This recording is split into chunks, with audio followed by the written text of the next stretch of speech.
Ces images de vidéosurveillance sont les dernières de Carlos Ghosn au Japon. Il est seul et marche calmement au milieu des passants.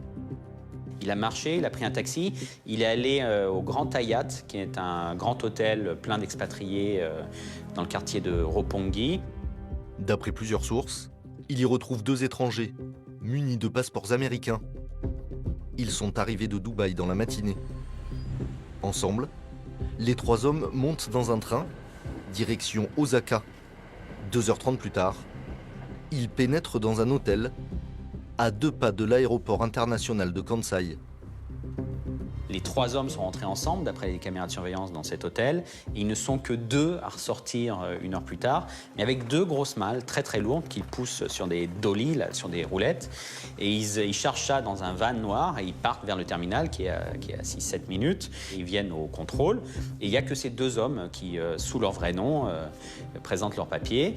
Les boîtes sont énormes, on ne peut pas les screener, elles ne passent pas dans les machines. Et de toute façon, ce n'est pas obligatoire. Selon le Wall Street Journal, Carlos Ghosn se serait caché dans cette malle, ici en photo, censée contenir du matériel audiovisuel. Ils chargent les 2 malles à l'intérieur de la cabine et l'avion décolle à 23h10 pour l'aéroport d'Istanbul. Quand ils atterrissent, effectivement, lui, il marche à pied, il n'est pas transféré dans sa boîte jusqu'à l'autre jet. Et ensuite, il remonte dans l'autre jet, qui décolle tout de suite, et il atterrit ici à Beyrouth. Il descend de l'avion normalement, il se présente à la douane, il a sa carte d'identité libanaise, il a un passeport français, et il rentre légalement. L'ex-roi des voitures vient de se faire la malle, prenant de court le monde entier.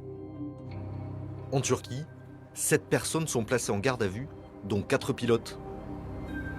Les 2 cerveaux présumés de l'évasion, passagers du vol Osaka-Istanbul, se sont évaporés dans la nature. Quant à Carlos Ghosn, il savoure sa liberté en réveillonnant chez des amis à Beyrouth. 8 mois qu'il n'avait pas vu sa femme. Le risque était immense pour lui. Imaginez qu'il ait été pris, il finissait ses jours en prison au Japon sans aucun espoir d'en sortir. En homme méthodique, l'ex-PDG aurait fait appel à des pros. Le franco-libanais Georges-Antoine Zayek et l'américain Michael Taylor, 2 spécialistes de l'exfiltration d'otages. Ancien para des forces spéciales, Mike Taylor, 59 ans, a créé son agence de sécurité en 1994. Une semaine après l'évasion, il ne confirme ni ne dément son implication, mais livre cette réflexion surprenante.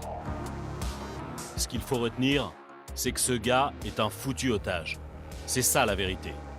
S'il avait fui la Corée du Nord ou la Chine, on n'en aurait pas fait toute une histoire.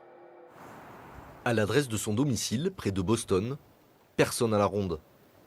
Mike Taylor est aujourd'hui un fantôme.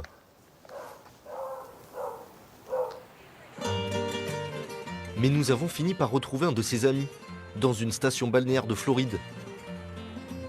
Martin Novia, ex-béret vert comme Taylor, lui aussi reconverti dans la sécurité privée.